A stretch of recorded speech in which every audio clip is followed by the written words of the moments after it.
What's up, everybody? It's Luke James, not the singer. If you're looking to get your music reviewed, you can hit up this email as right here. But today, I'm going to hit you up with my quick thoughts and opinions on this project called Without Warning. It comes to us from Metro Boomin, 21 Savage, and Offset, and it did drop a couple of weeks ago for Halloween, so I already know how late I am. I actually was going to review this on an episode of The Rundown because I feel like there's not too much to break down here, especially with the lyrics, but you guys have really been requesting this one more than pretty much anything else lately, so I figured the least I could do is give you a full review. Or maybe it's more of a rant review, because honestly, as I said, I don't feel like there's a whole lot to really get into here.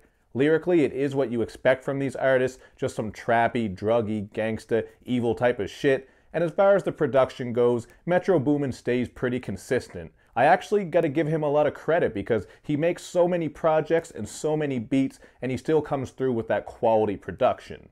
Now, on the other hand, I do have to say that I didn't find these beats to be anything out of the ordinary, just the usual heavy 808s with sprinkled bells and keys throughout, but it did match up nice with the feeling. I mean, the shit did drop around Halloween time, and you certainly get an eerie and sinister vibe to it. The beats didn't blow me away, but they were certainly good, and hey man, you turn this shit up in your car, and it's gonna slap the fuck out of your trunk. And bar-wise, man, I really don't have much to say about 21 Savage. I can honestly say that he's one of my least favorite rappers in the game right now. I do understand that people like his aesthetic because he's very grimy, kind of creepy with his flow. Like, I do get why people might like it. But for me personally, I just find him to be so monotone and monotonous. He doesn't have a lot in the way of great bars, his flow is like cold molasses just going down a hill, and even his voice and cadence isn't anything that really sticks out to me. He's kind of just mumbling under his breath, it's almost as if he's reading. That's just a personal thing, but if you fuck with 21 Savage and you love his sound,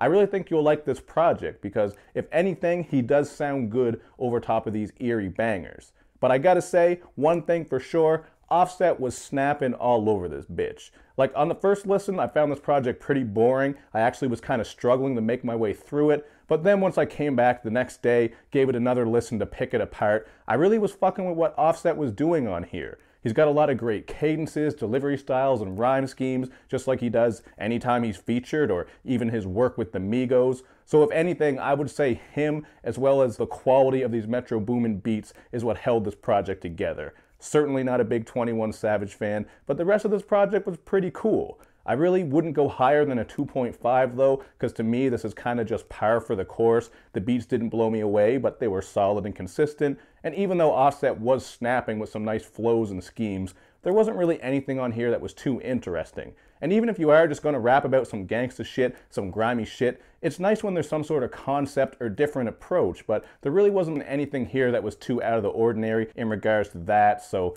that's something that made this project kind of boring for me. It really is just your typical trap project, although Offset's bars are what saved it. Not the lyrical content of those bars, but again, just the flows, schemes, and cadences. If not for him, like, if this had been a whole 21 Savage project, I probably would have gone with like a 2 or a less, but he was the one who really uplifted it.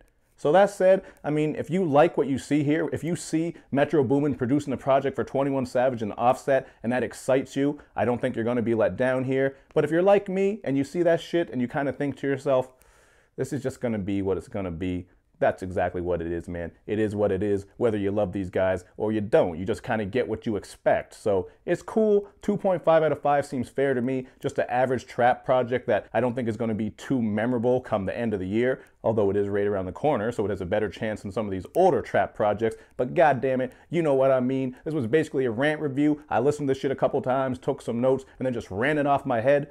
You might even be able to hear the storm happening outside, man. I'm really trying to power through this shit just in case my power goes out. So there you have it, my quick thoughts on this project. But you guys let me know what you think, because I always like to know whether you love it or you hate it.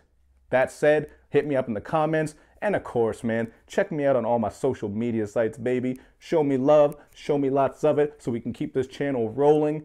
Thank you for all your support, and I will see you next time.